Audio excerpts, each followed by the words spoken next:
Sa naganap na sagupaan sa Marawi ay maraming mga civilians at kababayan natin ang naapektuhan at naipit sa bakbakan. Ayon sa ilang mga pahayag ng mga nakaligtas, ay may mga civilian ang pinatay ng mga militante sa tuwing hindi ng mga ito nagagawang bigkasin ang syahada. Marami din ang mga kalalakihan na sa pilitang pinahahawak ng armas para makipaglaban. Ang mga sumubok na tumakas ay pinapatay. Sa pagpasok ng buwan ng July, ayon sa report, ay nagtatago ang leader ng militante na si Isnilon Hapilon sa isa sa mga moske ng Marawi. Patuloy pa din ang palitan ng putok sa pagitan ng mga militante at ng mga militar araw at gabi. Muli po nating ipagpatuloy ang ating naging talakayan tungkol sa pagbawi ng ating sandatahang lakas sa Marawi sa kamay ng mga rebelde. Bago ko po simulan ang ating story, sa mga bago po sa channel ko, please hit the subscribe button at pakipindot na rin po ang ating notification bell para ma-notify kayo sa mga bago nating upload na videos. July 4. Ayon sa tagapagsalita ng presidente na si Ernesto Abella, ay tinatayang 500 million worth na pera ang kinamkam ng mga militante mula sa Marawi. Sa pareho ding araw ay nagawang mabawi ng government troops ang Dansalan College na siyang ginawang taguan ng mga snipers ng militante. Nagawa din nilang ma-recover ang 410 ng mga sandata sa lugar sa kanilang ginawang clearing operations. July 12 ay 2 mga sundalo at 11 ang sugatan dahil sa friendly fire. Ayon sa report ay nagkamali ang piloto ng FA-50 Philippine Golden Eagle fighter jet dahil sa miss nito ang target ng 250 meters away. Kinabukasan July 13, ayon sa Armed Forces of the Philippines, ay tinatayang 934 na mga militante ang namatay sa sagupaan.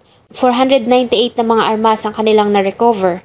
93 naman ang fatalities nito sa government forces at 45 na mga civilians pa ang namatay. Nagawa namang ma-rescue ng militar ang 1,723 na mga tao sa syudad, ngunit tinatayang 300 pa ng mga civilian ang naipit sa loob ng war zone.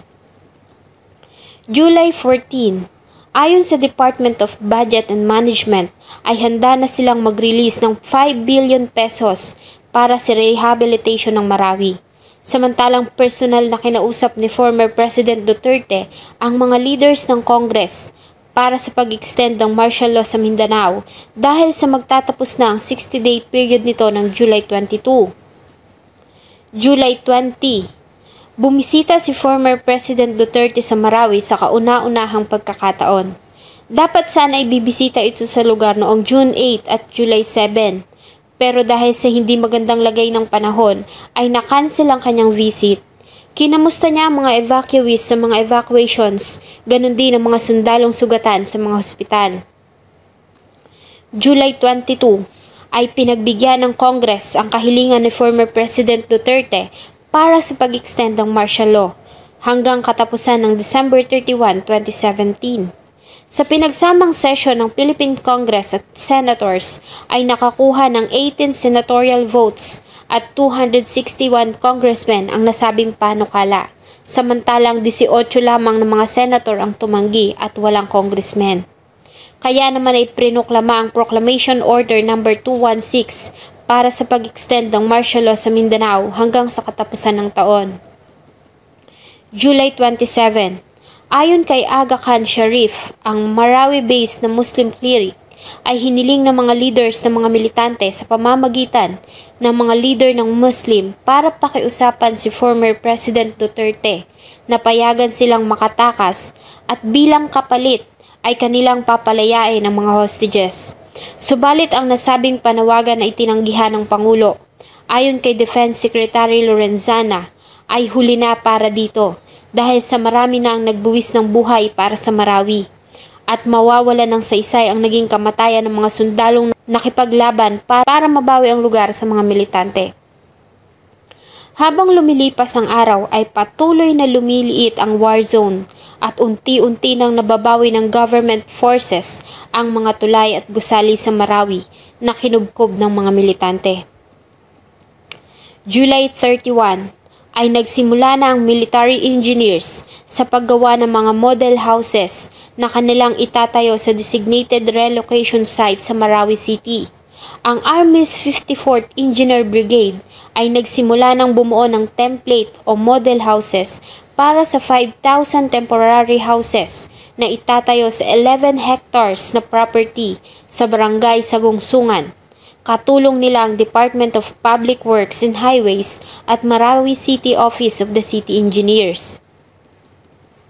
August 4 ay nabawi na ng militar ang isa sa mga stronghold ng kalaban, ang Safrula Hospital.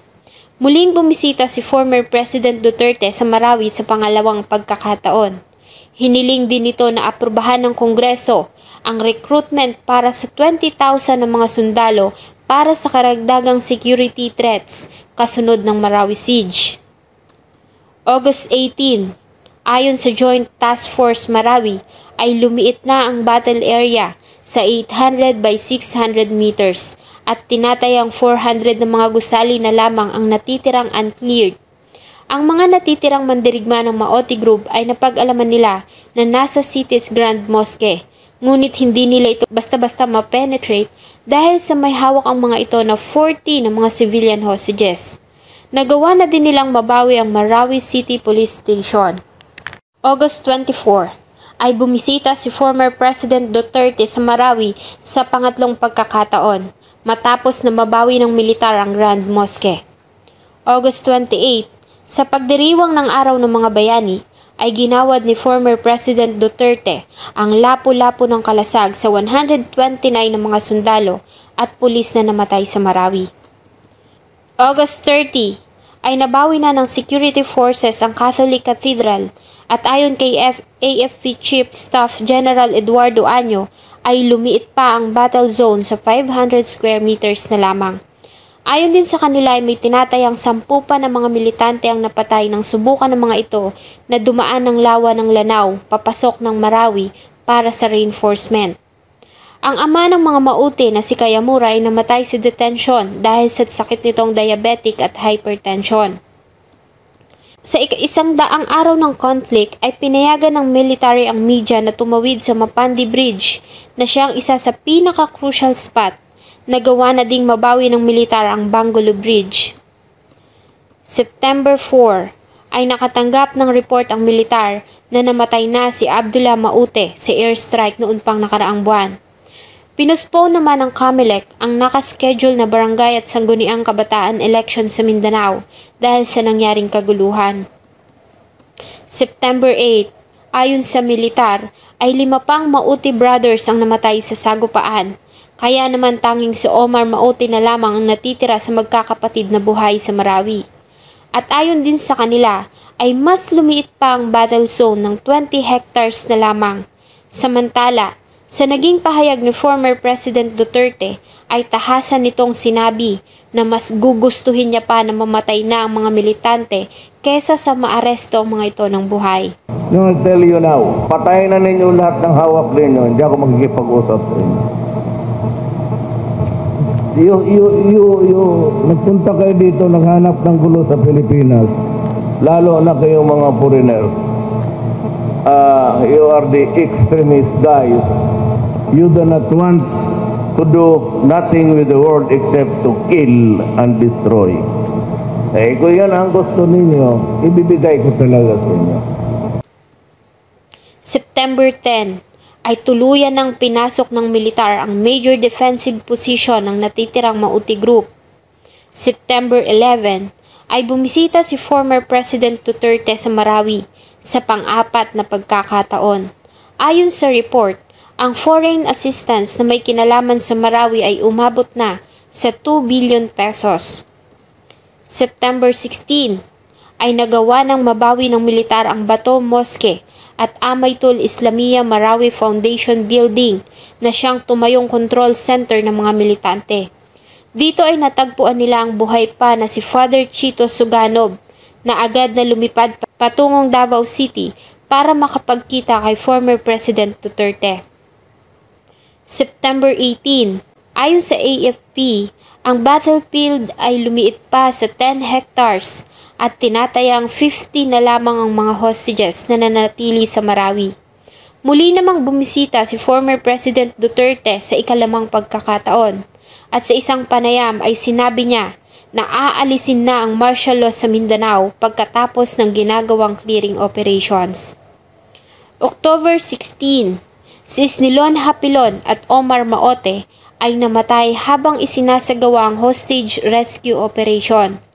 Ayon sa statement na inilabas ni Defense Secretary Lorenzana, ay tinatayang may 100 pa na mga militante ang natitirang nakikipaglaban sa Marawi. October 17, matapos ang kamatayan ni Omar Maote at Isnilon Hapilon, ay diniklara ni former President Duterte na malaya na ang Marawi. I hereby declare Marawi City liberated from the terrorist influence that marks the beginning of rehabilitation of the Marawi. October 23 ay tuluyan ng na-clear ng militar ang mga natitirang militante sa Marawi. Ayon kay AFP Chief General Eduardo Anyo ay may 42 pa ng mga katawan ng militante ang natagpuan sa gusali at mga moske sa battle zone. Inanunsyo din ni Defense Secretary Lorenzana na dito na nagtatapos ang digmaan sa Marawi. Ayon din sa kanila ay mananatili ang 6 na batalyon ng militar sa lugar para sa gagawing rehabilitation. Tinatayang 95% ng mga struktura sa syudad ang nasira dahil sa digmaan. Marami ang nawala ng bahay at mga hanap buhay. Marami ang namatayan ng mga pamilya. Naging laman din ng mga documentaries at news report ang kwento ng Marawi, hindi lamang dito sa ating bansa, maging sa iba't ibang bahagi ng mundo. Sana ay matigil na ang mga ganitong kaguluhan at magkaroon na ng kapayapaan sa ating bansa, lalo na nga sa kapuluan ng Mindanao na tirahan ng mga kapatid at kababayan natin ng mga Muslim.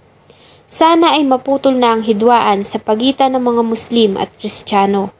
Sa ngayon ay unti-unti nang bumabangon ang Marawi at ang digmaan ay isa na lamang masakit na alaala sa kanilang nakaraan. Muli nang bumabalik ang sigla ng turismo at kalakalan sa syudad. Sa ngayon ay makikita mo pa rin ang bakas na iniwan ng Marawi Siege sa lugar at isa na ito sa mga dinarayong tourist destination doon ngayon na tinatawag nilang Ground Zero.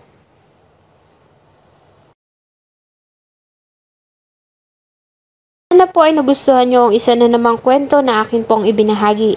Marami pong salamat sa patuloy na pagtangkilik ng akin pong mga videos. Huwag nyo pong kalimutang mag-iwan ng inyong saloobin at suggestion sa atin pong comment section. Thank you so much po and see you in my next video.